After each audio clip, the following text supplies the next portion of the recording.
स्वास्थ्य क्षेत्रको सबै कुरा।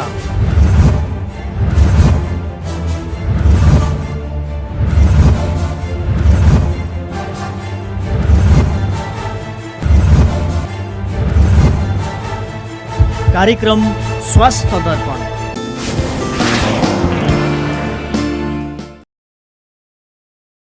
र यो बीचमा हामी पुनः आसन ग्रहणको क्रमलाई जोड्न गइरहेका छौँ। नेपाल चिकित्सक सङ्घका केन्द्रीय सदस्य डाक्टर अनिल विक्रम कार्कीज्यूलाई अतिथिको आसन ग्रहण गरिदिनु हुनका लागि हामी हार्दिक आग्रह गर्दछौँ। यस्तै स्वास्थ्य दर्पण मिडिया नेटवर्कको सल्लाहकार तथा शुभेच्छुकको तर्फबाट आफ्नो छोटो मिठो मन्तव्य राखिदिनु हुनका लागि प्राध्यापक डाक्टर ऋषि कुमार काफ्लेज्यूलाई हामी हार्दिक आग्रह गर्दछौँ। यस सभाका सभापतिज्यू, यस सभाका विशिष्ट अतिथि, सम्मानित व्यक्तित्वहरू, सबैजनालाई नमस्कार। हामी धेरै समय लामो भइसक्यो।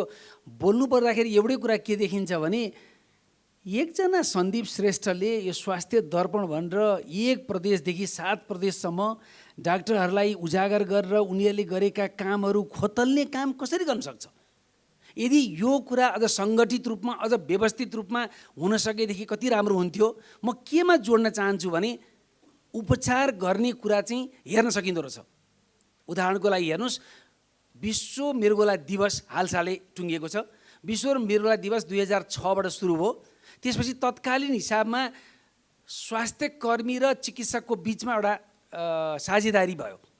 भनेपछि त्यसले के गरायो भने किडनी भनेको खत्तम रहेछ, डेन्जरस रहेछ, बिजोग रहेछ, यो त अरू रोगभन्दा पनि बर्बाद रहेछ भनेर स्वास्थ्य जगतले लेख्नै थाल्यो। मान्छेलाई चेतना जगाउन थालेपछि के भयो? सरकारले के गर्यो भने सरकारले ज्येष्ठ नागरिकको डायलिसिस फ्री भनेर तोक्यो। त्यसपछि रूपमा डायलिसिस हेपाटाइटिस बी, सी, एचआइभीको पोजिटिभ फ्री भनेर भन्यो। त्यसपछि विपन्न व्यक्तिहरूलाई डायलिसिस 50,000 को दिने, 1 लाख दिने। 1 लाखमा टुङ्गियो, क्यान्सर टुङ्गियो, हार्ट टुङ्गियो, होइन, अल्जाइमर्स टुङ्गियो, होइन, तर किडनी टुङ्गिएन। किडनी किन टुङ्गिएन भन्दाखेरिको रूपमा चाहिँ बिरामीले के भन्यो? हामीलाई पैसा होइन, हामीलाई उपचार चाहियो। उपचार चाहियो भने चाहिँ सरकारले के भन्यो?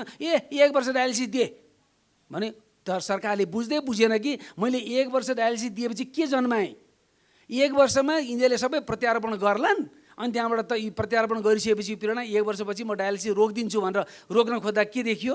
10%ले ट्रान्सप्लान्ट गरेछन्, 90% जिउँदैछन्। जिउँदै पनि रहँदाखेरि उनीहरूले के भन्यो भने हामीलाई कहाँ हुन्छ र, हामीलाई त डायलिसिस फेरि चाहियो भनेपछि त्यसपछि 2 वर्ष, त्यहाँपछि 3 वर्ष, आजीवन। अब के आयो? अरबौँ रुपियाँ केमा खर्च भइरहेको छ? डायलिसिसमा खर्च भइरहेको छ। तर मान्छेलाई सचेत गराउनको लागि 1 करोड रुपियाँ पनि छैन। किनभने त्यो सचेत गराउनको लागि कार्यक्रम छैनन्। यस्ता कार्यक्रमहरू गरेका कुरालाई प्रोत्साहन दिएर सरकारले अझ बढी से बढी व्यक्तित्वहरूलाई भन्न, जो चिकित्सकले, जो स्वास्थ्य पत्रकारले जे काम गरेका छन् नि त्यसलाई उजागर गर्न सरकारले कति भन्नुहोस् न 1 अरब रुपियाँ त डायलिसिसमा खर्च हुन्छ भने 10 करोड रुपियाँ, 7वटा प्रदेशमा 1-1 करोड रुपियाँ, केन्द्रमा 3 करोड राखेर यदि यस्ता खालका कार्यक्रमहरू सञ्चालन गर्न काम गरेको खण्डमा कति राम्रो हुन्थ्यो। र समय बेला आएको छ। हामीले के चेन्ज गर्नुपर्ने स्थिति आयो भने डाक्टर भनेको औषधि लिने के भन्छ गाउँमा गएर जाने। राजा गइसके, राजतन्त्र गइसक्यो, तर डाक्टर त्यही झोले छ। त्यही झोले डाक्टर फेरि त्यही औषधिहरू फेरि त्यो कम्पनीसँग औषधि माग्दै हिसाबमा लगेर बाँड्दैछ। भनेपछि हामीले देशलाई चेन्ज गरेका रहन्छौँ। We are there where we were. 50 वर्ष अगाडि हामी जे थियौँ त्यही स्थितिमा छौँ। अब के बाँड्नु पर्यो? स्वस्थ कसरी रहने, स्वस्थ कसरी रहन्छ? अघि भनिसक्नुभयो, बिहान उठ्दाखेरिको रूपमा दुध दही खान पाइँदैन, डिउ खान पाइन्छ, कोका कोला खान पाइन्छ। भनेपछि एमामा खान हुँदैन, चुरोट खान हुँदैन, सबैलाई थाहा छ, होइन? एक्सर्साइज गर्नुपर्छ, सबैलाई थाहा छ। धेरै खानु हुँदैन, सबैलाई थाहा छ। समयमा सुत्नुपर्छ, सबैलाई थाहा छ। गर्न कोही पनि गर्दैन।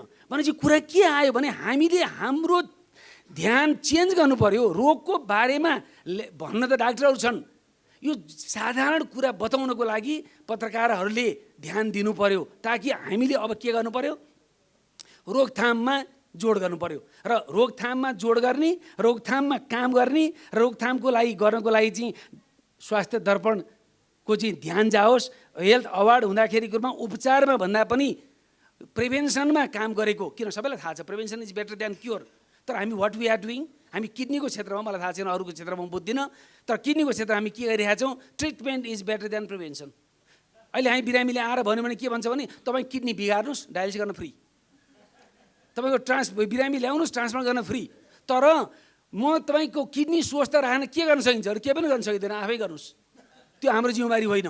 भनेपछि हामी यसरी उम्किन सक्छौँ, सक्दैनौँ। त्यसले हामी सबै के भन्छ देशलाई सरकारलाई देखाएर मात्रै भएन, हामी आफै पनि कतिजनाले किडनीको चेकअप गर्नुभएको छ, कतिजना व्यक्तिले किडनीको चेकअप गर्नुभएको छ, क्रिएटिन जाँच गर्नुभएको छ, युरिन जाँच गर्नुभएको छ, गरेको छैन।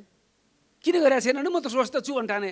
र हामीले कयौँ यथेष्ट उदाहरणहरू छन्, किडनी बिग्रेर अन्तिम छेडमा आएर डायलिसिस गर्नुपर्ने व्यक्तिहरूको लहरको छ। त्यसले म सबैलाई अनुरोध गर्छु, विश्व मृगला दिवस भर्खरै गएको छ, किडनी बारेमा नबिर्सिनुहोस्, ब्लडमा एकचोटि क्रिएटिनिन र युरिन जाँच अवश्य गर्नुहोस्, प्रब्लम छ भने नेफ्रोलोजिस्टलाई भेट्नुहोस्, नभएदेखि मृगौला बचाउने कार्यक्रमको लागि चाहिँ दान दिनुहोस्। धन्यवाद। धेरै धेरै धन्यवाद छ यो मन्तव्यको लागि प्राध्यापक डाक्टर ऋषि कुमार काफ्लेज्यूलाई। अब विशिष्ट अतिथिको तर्फबाट आफ्नो मन्तव्य राखिदिनु हुनका लागि नेपाल पत्रकार महासङ्घका महासचिव रमेश विष्टज्यूलाई हार्दिक आग्रह गर्दछौँ। धन्यवाद। कार्यक्रमका आदरणीय सभापतिज्यू, कार्यक्रमका प्रमुख अतिथि नेपाली काङ्ग्रेसका महामन्त्री माननीय डाक्टर शशाङ्क कोइरालाज्यू, मञ्चमा आसीन पूर्व मन्त्री वंशीधर मिश्रज्यू, विभिन्न क्षेत्रबाट प्रतिनिधित्व गर्नुहुने विशिष्ट महानुभावहरू, यहाँ उपस्थित सम्पूर्ण महानुभावहरू, सबैभन्दा पहिला म यो संस्थाले 7 वर्ष पुरा गरेको, 7औं वर्षमा प्रवेश गरेको जुन अवसर छ, यो अवसरमा नेपाल पत्रकार महासङ्घ, नेपाली पत्रकारहरूको छाता सङ्गठनको तर्फबाट म उहाँको सफलताको लागि आगामी दिन अझ बढी सशक्त ढङ्गबाट यस क्षेत्रमा कर्म गर्नका लागि सफलता मिलोस् भन्ने म हार्दिकतापूर्वक शुभकामना व्यक्त गर्न चाहन्छु। आज मुलुकको अत्यन्तै प्रबुद्ध, अझ भनौँ एकदमै महत्त्वपूर्ण दक्ष व्यक्तित्वहरू सम्मानित हुनुभएको छ। सामान्यतया यत्रो विशेषज्ञता, यत्रो उपाधि चाहेर पनि कसैले प्राप्त गर्न सक्दैन। यहाँहरू राष्ट्रका अमूल्य निधि गहनाहरू हुनुहुन्छ। यो राष्ट्रका गहनालाई पत्रकारहरूको संस्थाको तर्फबाट, पत्रकारहरू सञ्चारकर्मीहरूको तर्फबाट जुन सम्मान गर्नुभएको छ, त्यसप्रति पनि म महासङ्घको तर्फबाट आयोजकप्रति हार्दिक आभार व्यक्त गर्छु। सहकर्मी साथीहरूले पुरस्कृत हुनुभएको छ, सम्मानित हुनुभएको छ, म उहाँहरूलाई हार्दिक शुभकामना र बधाई व्यक्त गर्न चाहन्छु। आजभोलि पत्रकारहरूको कार्यक्रममा अथवा पत्रकारितासँग सम्बन्धित कार्यक्रमहरूमा उपस्थित हुँदा सुन्दा हामी माथिको धेरै गुनासाहरू हामीले सुनेका छौँ, हामीले भोगेका पनि छौँ। हामी त्यसका कतिपय सही ढङ्गबाट त्यसलाई उत्तर दिने, प्रतिवाद गर्ने र कति ठाउँमा आफ्ना कमी कमजोरीलाई स्वीकार गरेर आगामी दिनमा सच्चिने प्रतिबद्धता पनि हामीले व्यक्त गर्नुपर्ने अवस्था भएको छ। 46 सालको परिवर्तनपछि 47को संविधान आइसकेपछि मिडियामा जुन किसिमको विकास भयो, त्यो विकास विविधीकरण, बिट वाइज पत्रकारिताको विकास भयो। तर पनि यद्यपि अहिलेको पनि हाम्रो यथार्थता के छ भने हाम्रा मिडियाका कन्टेन्टहरू अहिले पनि राजनीति नै बढी छन्। अब राजनीतिसँग सम्बन्धित मात्रै कन्टेन्ट दिएर न त नेपालको पत्रकारिताको विकास हुन्छ, न त जनताले त्यसको लाभ लिन सक्छन्। अवश्य पनि हो, राजनीति नीतिहरूको पनि नीति भएको हुनाले राजनीतिले स्पेस बढी पाउँछ, त्यसमा कुनै समस्या छैन। तर अब हामी स्वास्थ्य, शिक्षा, खेलकुद लगायतका विविध विषयहरूमा जति पनि मानव जीवनमा आवश्यक पर्ने क्षेत्रहरू विकसित हुँदै जान्छन्, ती सबै क्षेत्रहरूमा पत्रकारिता फैलिनुपर्छ, विकसित हुनुपर्छ र हामी सत्य तथ्य आधारमा रहेर पत्रकारिता गर्नुपर्छ। अघि स्वास्थ्य औषधि व्यवस्था विभागको महानिर्देशकज्यूले भन्नुभयो, हुन त दर्पण हो, न्युजसँगै कहिलेकाहीँ पत्रकारहरूले आफ्ना दृष्टिकोण र भ्युजहरू पनि राख्छन्। यो कुरालाई पनि हामीले बुझ्नुपर्छ। दृष्टिकोण पनि हुन्छ पत्रकारको। पत्रकारले जे हो त्यो तथ्य मात्र प्रस्तुत गर्दैन, पत्रकारले परिस्थितिलाई केलाएर आफ्नो दृष्टिकोण पनि त्यहाँ निर्माण गर्छ र त्यसलाई दृष्टिकोण पनि पस्किन्छ। त्यो कुरालाई पनि हामीले विचार गर्नुपर्छ। र अब हाम्रा पत्रकारिता धेरै हदसम्म हामीले सुधार गरेर जानुपर्ने खाँचो छ। अझ विशेष गरेर राजनीति लगायतका अन्य विषयहरू छन्, कतिपय विषयहरू मलाई लाग्छ हाम्रा महामन्त्रीज्यूकै अस्तिको केही दिनका अभिव्यक्तिहरू हो कि होइन भन्ने कुरा, नेपाली मिडियामा आएको कुरा हो कि होइन भन्ने कुरामा सायद जनता अझै पनि कन्फ्युजनमा छन्। केही कुराहरू हामी मिडियाहरूबाट पनि त्यस्ता खालका कमजोरी भएको छन्। अझ स्वास्थ्य पत्रकारले गल्ती गर्नुभयो भने त मलाई लाग्छ मान्छेको जीवन नै समाप्त हुन्छ। यो त्यति धेरै संवेदनशील क्षेत्र भएको कारणले गर्दा जिम्मेवार ढङ्गबाट अगाडि बढ्नका लागि म हार्दिक आह्वान गर्न चाहन्छु, अनुरोध गर्न चाहन्छु र स्वास्थ्य बिटमा काम गर्ने पत्रकार साथीहरूलाई यहाँहरूको क्षमता अभिवृद्धिका लागि, यहाँहरूको विकास र यहाँहरूको दक्षता र विज्ञताको विकासका लागि पत्रकार महासङ्घसँग हातेमालो गरेर अगाडि बढ्नलाई म संस्थागत रूपमा सहकार्यका लागि पनि म यो मञ्चबाट म हार्दिक अनुरोध पनि गर्न चाहन्छु। अब मैले भन्नुपर्ने धेरै छैन, धेरै साथीहरू, धेरै विशिष्ट महानुभावहरू आत्तिनु भएको छ, सबैको समय महत्त्वपूर्ण छ। यति हुँदाहुँदै पनि हामी पत्रकारिता क्षेत्रका मान्छे अहिले हामी केही कुराहरूले झस्केका छौँ।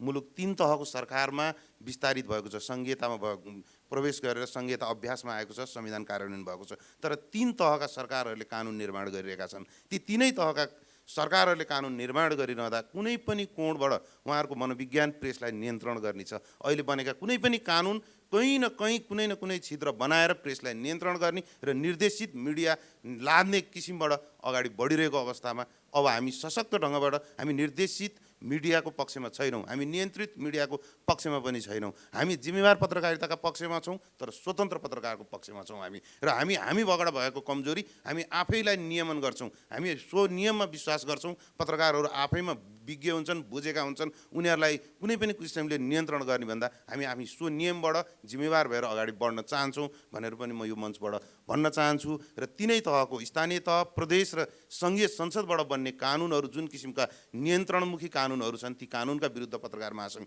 अब अगाडि बढ्छ। र त्यति मात्र नभइकन पत्रकार महासङ्घ नागरिकहरूको प्रतिनिधित्व गर्ने संस्था पनि हो। हामी पत्रकारको मात्र प्रतिनिधित्व गर्दैनौँ, नेपालका नागरिकहरूको, हामी नागरिक संस्था अथवा नागरिक सङ्गठनका रूपमा पनि काम गर्ने संस्था भएका कारणले गर्दाखेरि कुनै पनि बाहनामा अभिव्यक्ति स्वतन्त्रता, प्रेस स्वतन्त्रता हाम्रो लागि स्वीकार्य छैन। अहिले विभिन्न कोणबाट आइरहेका सामाजिक सञ्जाल लगायतका विषयलाई नियन्त्रण गर्ने भन्ने जुन आएका छन्, त्यो यदि त्यसरी नागरिकको अभिव्यक्ति स्वतन्त्रतामाथि सरकारले आक्रमण गर्छ भने हामी सडकमा उत्रेर पनि हामी प्रतिवाद गर्छौँ। पत्रकार महासङ्घको गौरवमय इतिहास छ, हामीले सडकमा उत्रेर पनि हामीले धेरै ठुला निरङ्कुशता ढाल्ने नेतृत्व गरेको पनि हामीसँग अनुभव छ, हामीसँग जाँगर छ। त्यो कारणले नागरिकको हक अधिकारलाई कहीँ पनि कुण्ठित हुन्छ भने हामी चुप लाएर बस्न सक्दैनौँ। सरकारका तर्फबाट भनिएको छ कि कुनै पनि सामाजिक सञ्जाल दर्ता गर्न आएमा बन्द हुन्छ। यदि मलाई लाग्छ त्यो सामाजिक सञ्जाल अथवा फेसबुक दर्ता गर्न आउँछ भन्ने कुरामा मलाई विश्वास छैन कि अब आएन भने बन्द गर्नुहुन्छ उहाँहरूले। त्यो कारणले नागरिकका अभिव्यक्ति स्वतन्त्रताका माध्यमहरू आज जे जस्तो भए पनि नागरिकले सामाजिक सञ्जालमा अभिव्यक्त गरेर पनि आफ्नो केही कुण्ठाहरूलाई त्यहाँ अभिव्यक्त गरेर पनि यो समाज भत्किन पाएको छैन, यो समाज विघटन हुन पाएको छैन। आफ्नो केही कुराहरू, फ्रस्ट्रेसनहरू, आफ्ना असहमतिहरू राख्ने फोरमहरू अहिले क्रिएट भएका छन्। त्यही कारणले नागरिकका अभिव्यक्ति गर्ने, नागरिकले आफ्ना असहमति राख्ने अथवा आफूलाई मन परेको चिजलाई समर्थन गर्न पाउने माध्यमहरू कुनै पनि हालतमा बन्द हुँदैन भन्ने कुरा पनि र यो पत्रकार महासङ्घले यस विषयमा पनि नेतृत्वदायी भूमिका खेल्ने र विभिन्न कानुनहरू जो प्रेस स्वतन्त्रता विरोधी कानुनहरू आछ त्यसमा हाम्रो कतै सम्झौता हुन सक्दैन। हामी सीमाहीन स्वतन्त्रताको पक्षमा छैनौँ, हामी जिम्मेवार स्वतन्त्रताको पक्षमा छौँ र यसका लागि हामी अझ अग्रसर भएर अगाडि बढ्ने र समाजको एउटा प्रबुद्ध व्यक्ति, राजनीतिक नेतृत्व र हामीसँग लामो समयदेखि सहकार्य गर्दै आएको चिकित्सक सङ्घ समेत यहाँ उपस्थित भएको मौकामा मैले यति कुरा राखेँ र मलाई यो अवसर दिनुभयो। आयोजकप्रति म हार्दिक धन्यवाद व्यक्त गर्छु। नमस्कार। धेरै धेरै धन्यवाद छ यो मन्तव्यको लागि नेपाल पत्रकार महासङ्घका महासचिव रमेश विष्टज्यूलाई। र मन्तव्यको क्रमलाई हामी पुनः जोड्न गइरहेका छौँ। पूर्व स्वास्थ्य तथा जनसङ्ख्या मन्त्री डाक्टर वंशीधर मिश्रज्यूलाई आफ्नो मन्तव्य राखिदिनु हुनका लागि हामी हार्दिक आग्रह गर्दछौँ। स्वास्थ्य क्षेत्रको पत्रकारिताको माध्यमबाट नेपालकै स्वास्थ्यको दर्पण ऐना देखाउन सक्ने सामर्थ्य बोकेको यो स्वास्थ्य दर्पणको 7औं वार्षिकोत्सव र स्वास्थ्य दर्पण हेल्थ एवार्ड 2075 को आज यो कार्यक्रमका सभापति अध्यक्षता गरिरहनुभएका सन्दीप श्रेष्ठज्यू, नेपाली राजनीतिका अत्यन्त महत्त्वपूर्ण व्यक्तित्व, नेपाली काङ्ग्रेसका महामन्त्री, वरिष्ठ चिकित्सक, वरिष्ठ आँखा विशेषज्ञ, ख्यातिप्राप्त मेरा अग्रज आजका प्रमुख अतिथि डाक्टर शशाङ्क कोइरालाज्यू, मञ्चमा उपस्थित विद्वान चिकित्सकहरू, विभिन्न ठाउँमा आफ्ना जीवनका अमूल्य समयलाई जनताका स्वास्थ्यका लागि समर्पित भएर कार्य गरिरहेर आज सम्मानित हुनुभएका व्यक्तित्वहरू, पत्रकार मित्रहरू, पत्रकार महासङ्घका महासचिव लगायतका मित्रहरू, मञ्चमा उपस्थित अन्य विद्वत्वर्ग र सहभागीजीहरूमा मेरो हार्दिक अभिवादन छ, नमस्कार छ। वास्तवमा सन्दीपजीलाई धेरै जति प्रशंसा गरे पनि कम छ। उहाँले एउटा अभियान थालेको महसुस मैले गरेको छु र यो अत्यन्त साहसपूर्ण काम हो, किनभने यसको पछाडि जुन खालको आर्थिक समस्या छ, सङ्कट छ र हाम्रो जस्तो मुलुकमा एउटा सकारात्मक सोच राखेर पत्रकारिता गरेर एउटा अभियान चलाएर अगाडि बढ्नु ज्यादै कठिन छ। तर एउटा राम्रो विचार, सद्विचारभित्र भएपछि एउटा ऊर्जा हुँदो रहेछ र त्यो ऊर्जासित दीप्त हुनुहुन्छ उहाँ। त्यसले गर्दाखेरि यो संस्था अनवरत रूपले समाजको लागि, मुलुकको लागि, आम नेपाली जनताको स्वास्थ्य राम्रो बनाइराख्नका लागि, त्यसमा भएका विकृति विसङ्गतिहरूलाई सम्बन्धित निकायहरूलाई झकझक्याउनका लागि र वास्तवमा जनतालाई सुसूचित गर्ने, जनतालाई ज्ञान पनि दिने, त्यो यो हाम्रो स्वास्थ्य दर्पण पत्रिकाहरूमा यति राम्रा लेखहरू, यति महत्त्वपूर्ण, यति गहकिला खोज अनुसन्धानबाट आएका चाहिँ प्राप्त लेखहरू हाम्रा चिकित्सक साथीहरूको छ कि त्यो पढेर पनि लाभान्वित हुन सक्ने यी सबै कामहरू गर्दै आउनुभएको छ। यसको लागि म चाहिँ उहाँलाई पुनः सराहना गर्न चाहन्छु र यो मिडियाको उत्तरोत्तर प्रगतिको पनि म कामना गर्न चाहन्छु। आज सम्मानित हुने व्यक्तित्वहरू सबैलाई म हार्दिक बधाई, शुभकामना र उहाँहरूको जुन निष्ठापूर्ण, जुन सिन्सियरिटी, जुन चाहिँ समर्पण छ त्यो अनवरत जारी रहोस्। म उच्च कदर गर्न चाहन्छु, उहाँहरूलाई पनि हार्दिक बधाई छ। थुप्रै विषयहरू यहाँ उठिसकेका छन्, धेरै वास्तवमा भनिराख्नुपर्ने पनि छैन। एउटै कुरो खड्किन्छ वास्तवमा, यो भनिरहँदाखेरि हामी अघि हाम्रो महासचिवले पनि भन्नुभयो जिम्मेवार पत्रकारिता हामीले गर्नुपर्दछ र त्यो भइदिए र सेल्फ रेगुलेटेड भइदिए वास्तवमा सबभन्दा उत्तम त्यही नै हो, सबभन्दा उत्तम नै त्यही हो। तर के हुँदो रहेछ भने त्यस्तो सधैँ हुँदैन। आम रूपमा त्यसमा बढोत्तरी भएको छ, पहिलेभन्दा पत्रकारिताको स्तर पनि निकै बढेको छ, त्यो हरेक क्षेत्रमा बढेको छ, यसलाई सराहना गर्नै पर्दछ। तर अहिले पनि त्यो बायस्ड खालको चाहिँ पत्रकारिता गर्ने, पत्रकारिताको धर्मै छोडिदिने, एकतर्फी मात्रै गर्ने, आग्रह पूर्वाग्रह सहित मात्रै चाहिँ गर्ने र त्यो चाहिँ अत्यन्त कहीँबाट पनि नियन्त्रित हुन नसक्ने, कसैले पनि चाहिँ त्यो स्वतन्त्रताको नाउँमा त्यसलाई चाहिँ हेरविचार नगर्ने हो भने त्यसले चाहिँ कति क्षति पुर्याउन सक्छ। हामी तपाईँले देखेका छौँ, मान्छेले आत्महत्या गरेका छन्, मान्छेको सर्वनाश भएको छ। त्यसो भएको हुनाले यो पनि एउटा ठुलो शक्ति हो, यसमा कुनै दुईमत छैन। राज्यको चौथो अङ्ग हो, यो आफैमा पनि स्वस्थ हुनुपर्दछ र यसका लागि मलाई के लाग्छ भने अब धेरै साथीहरू यसमा तत्पर हुनुहुन्छ। आम रूपमा हाम्रो मुलुक चाहिँ पत्रकारिताको क्षेत्रमा असाध्यै सकारात्मक दृष्टिकोणले अगाडि बढिरहेकै विषय छ। त्यसो भएको हुनाले सानातिना कुराहरूलाई आधार बनाएर हामी अगाडि बढ्नु हुँदैन। यसमा नियन्त्रण गर्ने कुराहरू वास्तवमा कसैको लागि पनि मान्य हुँदैन।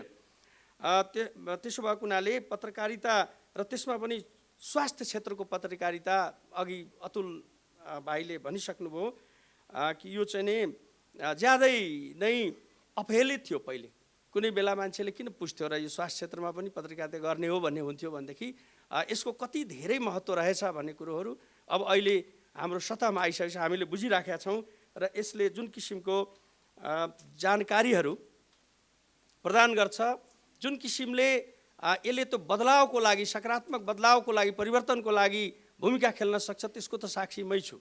मैले त त्यो आफू त्यो मन्त्रीमण्डलमा हुँदाखेरि असाध्यै नै यसबाट चाहिँ नि महत्त्व पाएको छु। अघि एकजना डाक्टर साहबले पनि भन्नुभयो कि यसले यति धेरै इन्फर्मेसन दिन्छ र फिडब्याक दिन्छ, त्यसको आधारमा हामीले सुधारहरू गर्न सक्छौँ, त्यसको आधारमा हामीले धेरै कुराहरूलाई, नकारात्मक कुराहरूलाई बदल्न सक्छौँ र सकारात्मक दिशातर्फ बढ्न सक्छौँ। यो यसमा जुन खालको ऊर्जा साथीहरूले लगाउनु भएको छ, यसलाई चाहिँ म वास्तवमा सराहना गर्न चाहन्छु। यसले धेरै किसिमको सूचना मात्रै दिँदैन, यसले रचनात्मक भूमिका त खेल्छ नै, यसले चाहिँ अनियमितताहरूको एक्सपोज गर्ने, भण्डाफोर गर्ने काम त गर्छ नै। त्यो सँगसँगै यसले चाहिँ एउटा सकारात्मक दिशा दिन सक्छ। त्यो कुरो चाहिँ वास्तवमा देखाउनु भएको छ उहाँले। तराई, मधेस, पहाड, हिमाल सबैतिर गएर तीका वस्तुस्थितिहरूलाई पनि उजागर गर्नुभएको छ आफ्नो टेलिभिजनमा, आफ्ना पत्रिकाका लेखहरू मार्फतबाट। भनेदेखि त्यो टेलिभिजनमा सबै क्षेत्रका प्रतिनिधित्वहरूलाई, राज्यका प्रतिनिधिहरू, राज्यसँग बाहिर रहेका प्रतिनिधिहरूलाई पनि उहाँले देखाउनु भएको छ। मलाई लाग्छ यो वास्तवमा हामी सबैको लागि दर्पण हो, सबैले हेरौँ यसमा र हामी आफ्ना छवि सुधारेपछि वास्तवमा यो मुलुक नै सुध्रिन्छ जस्तो मलाई लाग्छ। यसबाट धेरै कुराहरू सिकिएको छ र आफ्ना ठाउँबाट वास्तवमा आजको आवश्यकता भनेको सकारात्मकता हो। नेपाली जनमानस चाहिँ ज्यादै नकारात्मकताको एउटा चाहिँ ठुलो भुमरीमा फँसेको मैले महसुस गरेको छु। एकचोटि एउटा हास्य व्यङ्ग्यकारले भन्थ्यो कि जहाँ नकारात्मकता छ त्यसको नागरिकतै सोध्नु पर्दैन, त्यो नेपाली नै हो। त्यो सुरु गर्दाखेरि नै काहीँ तपाईँले खाना खानुभयो भन्दाखेरि नाइ खाएँ रे, खाना खाएँ मात्रै भन्दैन, नाइबाट सुरु गर्छ। अर्थात् नकारात्मकता हामीले चाहिँ जहाँ कुनै किसिमको कमजोरी देख्यौँ त्यसलाई चाहिँ फ्लेयर अप गरे, त्यसबाट नै इस्यु बनाएर अगाडि बढ्ने कुराहरू अलिकति बढी भइरहेको समयमा आजको आवश्यकता भनेको सकारात्मकता हो। र यसले हामी यो एटिच्युड राखेर हरेक क्षेत्रबाट अगाडि बढ्दाखेरि हामी सबैको चाहिँ भलो हुन्छ, सबै हामी एकसाथ बढ्न सक्छौँ। एउटा यो अवसर पनि हाम्रो अगाडि उपस्थित भएको छ। म यिनै शब्दहरूका साथ एकचोटि यो मिडियालाई पुनः हार्दिक बधाई, शुभकामना, उत्तरोत्तर प्रगतिको र निरन्तरताको र साथै चाहिँ अझ उच्च स्तरीयताको पनि शुभकामना व्यक्त गर्दै सबैलाई धन्यवाद व्यक्त गर्दै बिदा हुन्छु। धन्यवाद, नमस्कार। धेरै धेरै धन्यवाद यो मन्तव्यको लागि पूर्व स्वास्थ्य तथा जनसङ्ख्या मन्त्री डाक्टर वंशीधर मिश्रज्यूलाई। अब भने हामी प्रमुख अतिथिको मन्तव्यतर्फ जाँदैछौँ। आजका यस कार्यक्रमका प्रमुख अतिथि नेपाली कङ्ग्रेसका महामन्त्री माननीय प्राध्यापक डाक्टर शशाङ्क कोइरालाज्यूलाई आफ्नो मन्तव्यको लागि हार्दिक आग्रह गर्दछौँ। स्वास्थ्य दर्पण मिडिया नेटवर्कद्वारा प्रस्तुत एवं नेपाल टेलिभिजनबाट सञ्चालित स्वास्थ्य दर्पण कार्यक्रमको 7औं वार्षिक उत्सव साथै स्वास्थ्य दर्पण हेल्थ अवार्ड 2075 को विशेष समारोहका अध्यक्षज्यू, विशिष्ट अतिथिज्यू, चिकित्सकज्यू, स्वास्थ्य क्षेत्रका विभिन्न विधाका साथीहरू, पत्रकार मित्रहरू साथै सहभागी महानुभावहरूमा जय नेपालको अभिवादन छ। सन्दीप श्रेष्ठ एक जोशिला सहयोगी साथै आफ्नो पत्रकारिताका हरेक गतिविधिलाई प्रत्यक्ष रूपमा राष्ट्रिय तथा अन्तर्राष्ट्रिय सामाजिक सङ्घ संस्थामा आबद्ध रही देश विकास र परिवर्तनमा लाग्नुपर्छ भन्ने युवा हुनुहुन्छ। पत्रकार श्रेष्ठ नवलपरासी जिल्लाको पहाडी क्षेत्र बुलिङटारमा मध्यम वर्ग परिवारमा जन्मिनु भएको हो। उहाँ र उहाँको परिवारलाई म नजिकबाट चिन्दछु। उहाँले व्यक्तिगत रूपमै लगानी गरी स्वास्थ्य दर्पण मिडिया मार्फत 7वटै प्रदेशलाई आफ्नो स्वास्थ्य दर्पण टेलिभिजन कार्यक्रममा समावेश गर्नु सक्नु अति नै चुनौतीपूर्ण कार्य हो। यसको म मुक्तकण्ठले प्रशंसा गर्न चाहन्छु। जसरी आज जुन यस संस्था मार्फत 7वटै प्रदेशका चिकित्सक, स्वास्थ्यकर्मी, स्वास्थ्य संस्था र पत्रकारलाई लगायतलाई उहाँहरूको स्वास्थ्य क्षेत्रमा गरेको योगदानको कदर गर्दै अवार्ड गरेर नेपाली पत्रकारितामा एउटा आयाम थप्ने जमर्को गर्नुभएकोमा खुसी व्यक्त गर्न चाहन्छु। सन्दीप मेडिकल साइन्सको विभिन्न विधा जस्तै ल्याब, फार्मेसी, पब्लिक हेल्थ र आम सञ्चार तथा पत्रकारिताको विद्यार्थी भएको नाताले उहाँको विषयगत अध्ययन र 1 दशकको कार्यदक्षताले नेपालको स्वास्थ्य पत्रिकालाई अन्तर्राष्ट्रिय मिडियममा समेत जोड्ने यस क्षेत्रलाई थप उचाइमा पुर्याउन मद्दत पुर्याउने विश्वास लिएको छु। अन्तमा स्वास्थ्य दर्पण मिडिया नेटवर्कद्वारा प्रस्तुत नेपाल टेलिभिजनबाट प्रसारण हुने स्वास्थ्य दर्पण कार्यक्रमको 7औं वार्षिक उत्सव तथा स्वास्थ्य दर्पण हेल्थ अवार्ड 2075 को हार्दिक शुभकामना व्यक्त गर्न चाहन्छु। धन्यवाद। जय नेपाल। धेरै धेरै धन्यवाद छ आजको यो विशेष समारोहका प्रमुख अतिथि नेपाली कङ्ग्रेसका महामन्त्री माननीय प्राध्यापक डाक्टर शशाङ्क कोइरालाज्यूलाई। हामी कार्यक्रमको अन्त्यमा छौँ। आजको यस विशेष समारोहको समापन गरिदिनु हुनका लागि यस स्वास्थ्य दर्पण मिडिया नेटवर्क प्रालिका अध्यक्ष सन्दीप श्रेष्ठज्यूलाई हार्दिक आग्रह गर्दै म कार्यक्रम सञ्चालिका कमला गुरुङ पनि बिदा हुन्छु। नमस्कार। स्वास्थ्य दर्पण मिडिया नेटवर्कको प्रस्तुति स्वास्थ्य दर्पण टेलिभिजनको गौरवमय 7औं वार्षिक उत्सवको यस विशेष समारोहको हामी समापनको यो क्षणमा छौँ, अवार्डको समापनको क्षणमा छौँ। छोटोमा भन्छु, जति हाम्रो जुरी टिमले डाक्टर साहबहरू, स्वास्थ्यकर्मी, अग्रज पत्रकारहरूलाई जुन हिसाबले सम्मान गर्न खोजियो, एउटा संस्कार हो, एउटा पद्धति हो। र जति डाक्टर साहबहरू हुनुहुन्छ उहाँहरू क्लिनिकल मात्रै हुनुहुन्न, उहाँ अवेरनेस प्रिभेन्सनमा लाग्नु भएको छ। 1 नम्बर प्रदेशबाट हामीले सुरु गर्दै गर्दा प्राध्यापक सञ्जीव कुमार शर्मा यो अन्तर्राष्ट्रिय जगतमा धेरै नै स्थापित नाम हो, धेरैलाई नेपालमा थाहा नहुन सक्छ। उहाँले पूर्व धरानबाट त्यो एरियामा धेरै अवेरनेसको काम गर्नुभएको छ। हामी त्यो हुँदै 7 नम्बर प्रदेश धनगढीसम्म सिपी पाण्डे डाक्टर साहबसँग जाँदै गर्दाखेरि उहाँहरूले उत्तिकै गर्नुभएको छ। स्वास्थ्य कर्मीहरूको कुरा आइहाल्यो। स्वास्थ्य पत्रकारिता गर्ने जुन साथीहरूलाई हामी सम्मान गरे, उहाँहरूको अब्बलता सबलता र उहाँहरूको योगदानप्रति हामी सराहना गर्न चाहन्छौँ। उहाँहरूले अब हामी नयाँ जस्ता पुस्ताहरू र न्यू कमरहरूलाई अझै आफ्ना बाटाहरूमा डोर्याउनु हुनेछ भन्ने अपेक्षा पनि गरेका छौँ। र अन्त्यमा यहाँहरूको अत्यन्तै व्यस्त समयको बावजुद यस समारोहमा पाल्दिनु भयो, यस कार्यक्रमको शोभा बढाइदिनु भयो।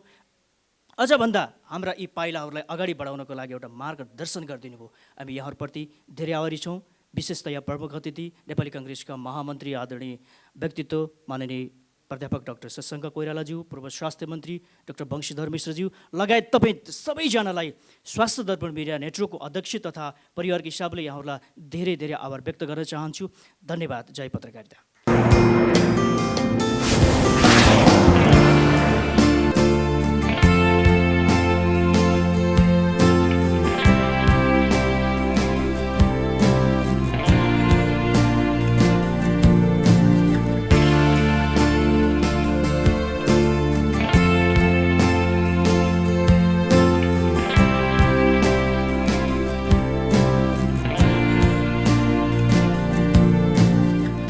स्वास्थ्य क्षेत्रको सबै कुरा